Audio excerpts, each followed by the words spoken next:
wow, I can't use any of the jokes I had lined up. I looked at the schedule and it's like, oh, I go right after karaoke and Gavin Rossdale and all the other great speakers. This is gonna be fun. But you guys made it, so thank you. And I've got a whole bunch of notes with me because the sessions have been just so fantastic.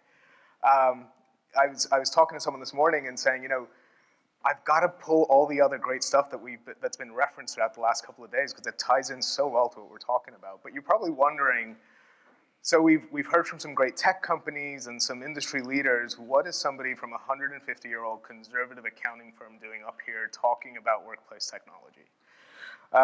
So my name is Sid Bhatia. I lead our efforts around what we call the workforce environment. And we'll get a little bit into that.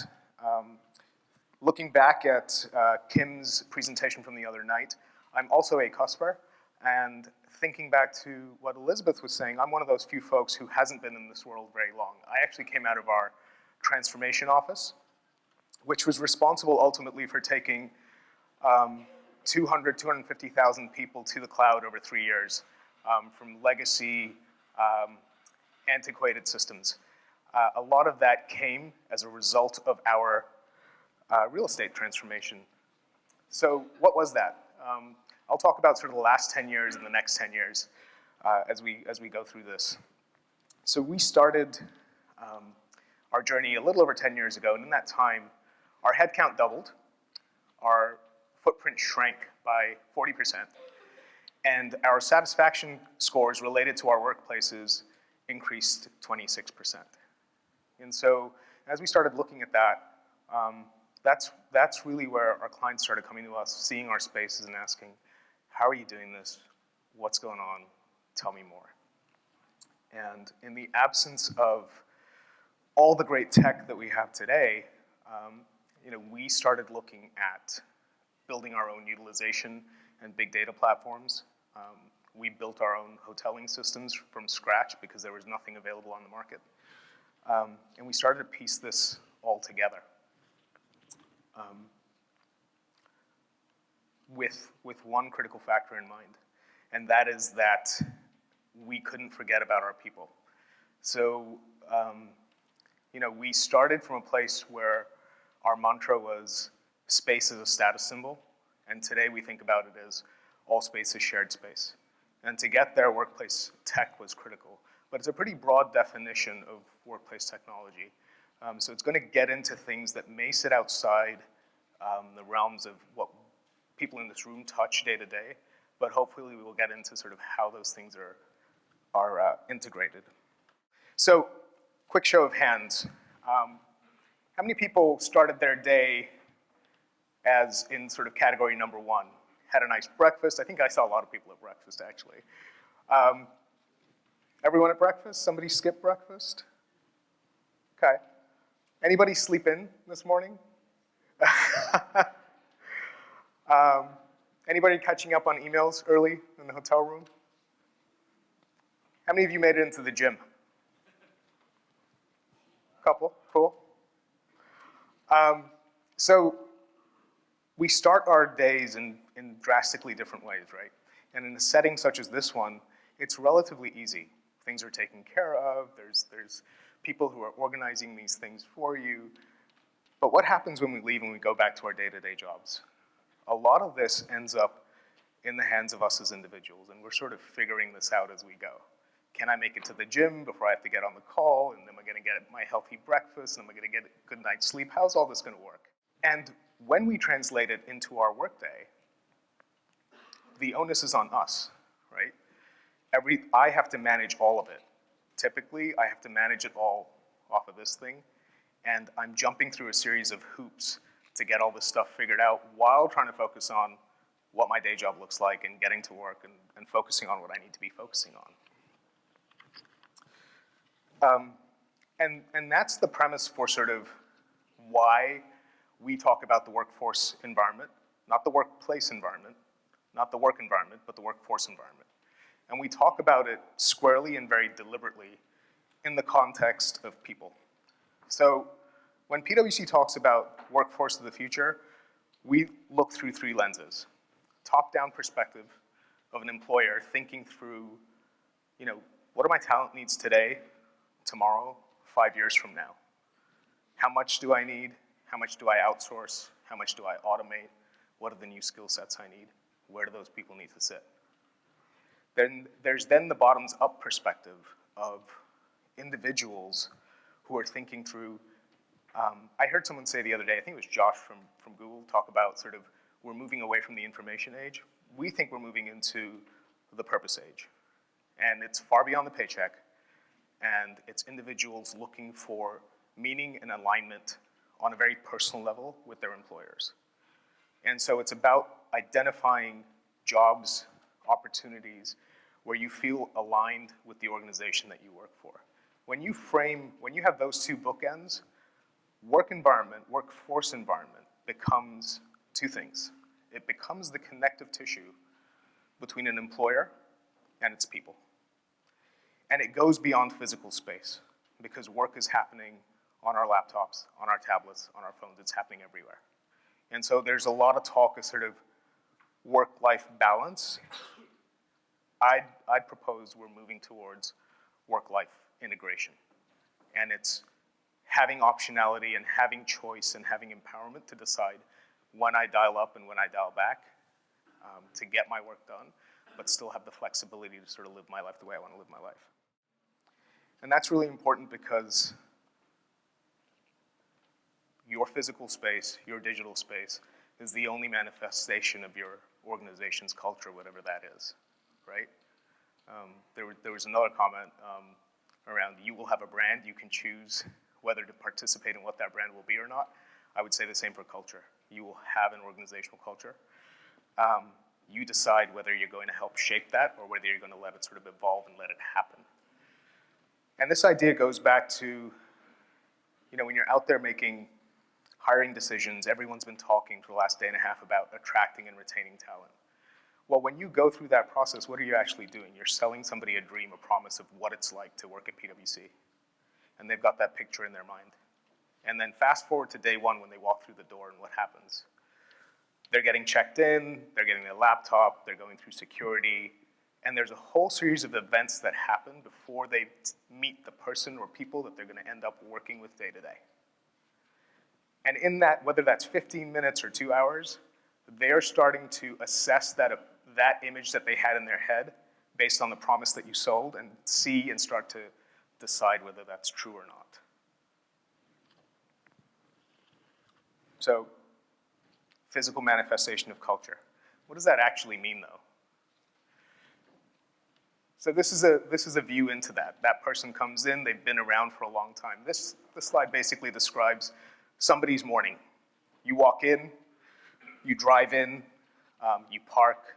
There's a whole arrive, depart experience. You're going to, grab your cup of coffee. You're on your way to a meeting. You've got a wayfinding app to figure out where you got to go. And then there's a disruption. Family emergency, something's going on. For whatever reason, you have to leave, go take care of something in your personal life, and then at some point return and everything resumes. There's a couple of things to think through around this. Every one of those interactions has a technology component to it.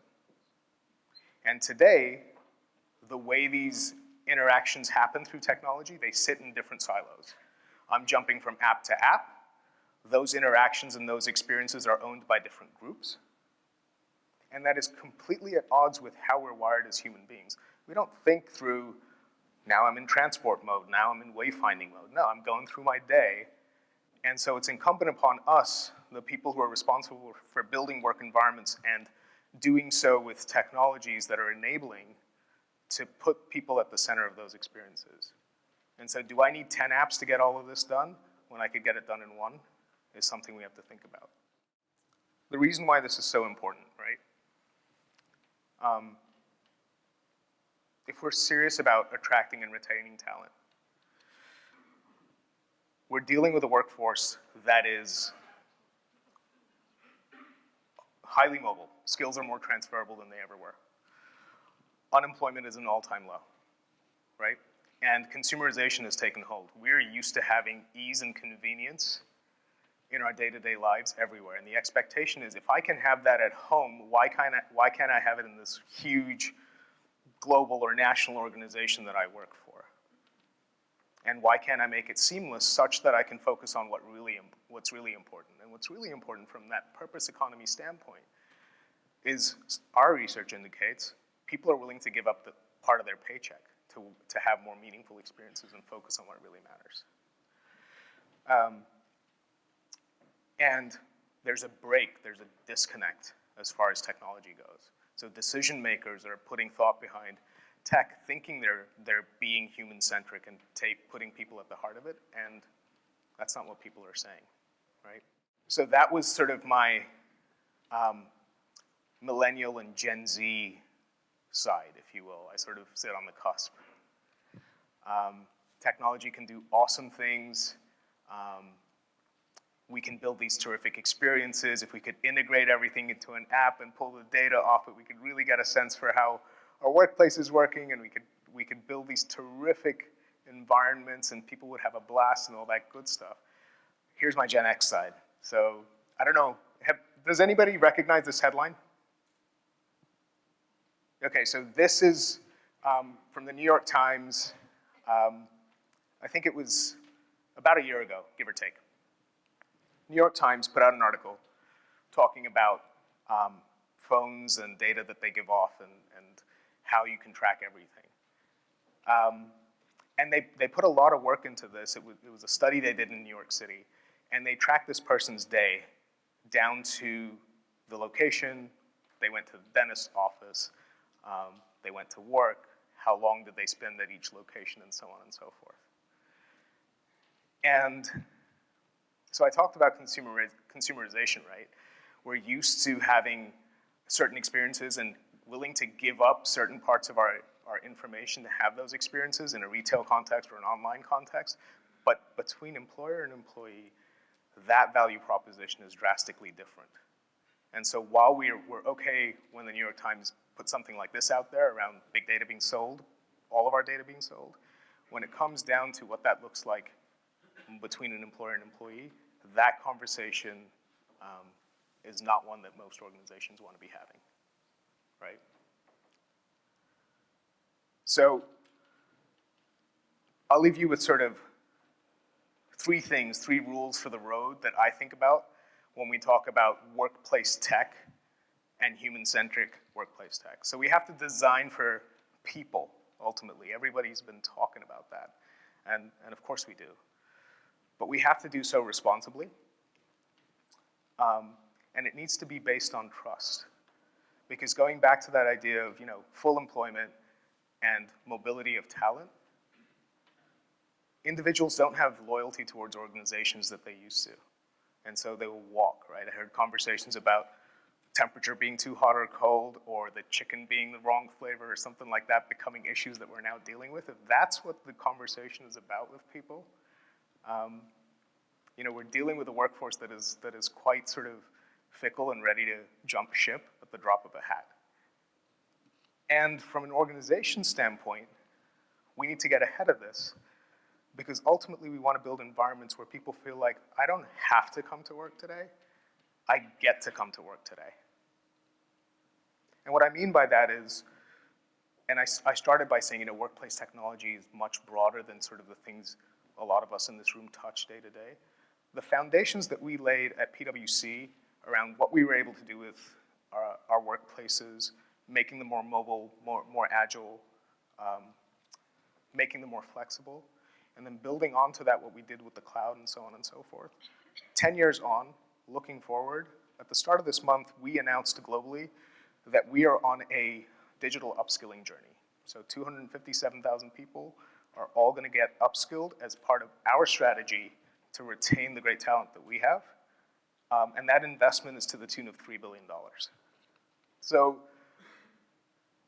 from where I stand, and thinking about workplace and workplace technology in the context of people, we're on the cusp of something tremendous, and it goes beyond sort of the physical space.